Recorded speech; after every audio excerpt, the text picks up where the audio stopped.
مالک یوم الدین، اس کی تشریح اور توضیح کچھ اس طرح ہوگی کہ مالکی اللہ تعالی مالک ہے، اللہ تعالی روز جزا کا مالک ہے، قیامت کے دن کا مالک ہے۔ یہ جو مالک کا لفظ ہے قرآن کریم کا تیسرا مرکزی مضمون، اور اس سورہ مبارکہ سورۃ الفاتحہ میں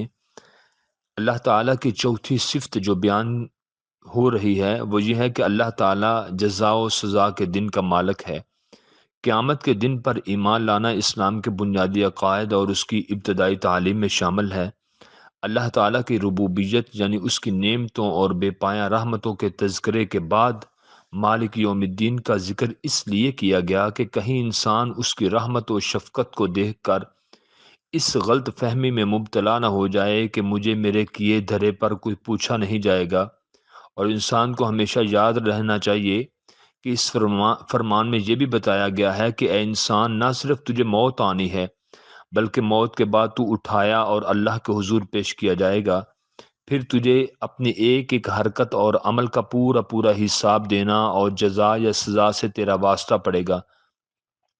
مالک کا لفظ استعمال فرما کر یہ بھی واضح کر دیا کہ اس دن کا بپا ہونا یہ واضح امر ہے۔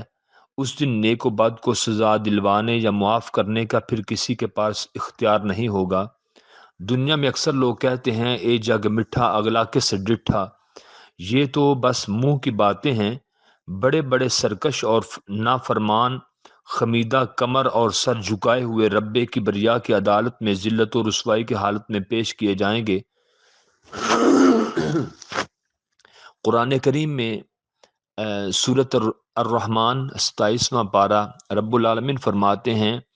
فیوخذ بالنواصی والاقدام یورف المجرمون بسیماہم فیوخذ بالنواصی والاقدام۔ قیامت والے دن جو مجرم لوگ ہوں گے وہ اپنے چہرے کی علامتوں کی وجہ سے ان کے چہرے سیاہ ہوں گے۔ اما الذین نسودت وجوہہم اکفرتم بعد ایمانکم، یعنی ان کے چہرے سیاہ ہوں گے اور چہروں کی علامتوں کی وجہ سے پہچانے جائیں گے۔ پھر بالنواسی والاقدام، نواسی کہتے ہیں ماتھے کے بالوں کو، یعنی کہ پیشانی کے بالوں کو پکڑ کر اور دونوں پاؤں کو پکڑ کر تروڑ مروڑ کر، جیسے کسی آگ میں لکڑی کے دونوں سروں کو پکڑ کر درمیان سے توڑ کر آگ میں جھونک دیا جاتا ہے، ایسے جو مجرم ہوں گے وہ بھی اللہ کی بارگاہ میں جب حاضر ہوں گے تو وہ بھی ماتھے کے بالوں سے پکڑ کر اور دونوں قدموں سے پکڑ کر درمیان سے توڑ کر جہنم میں جھونک دیے جائیں گے۔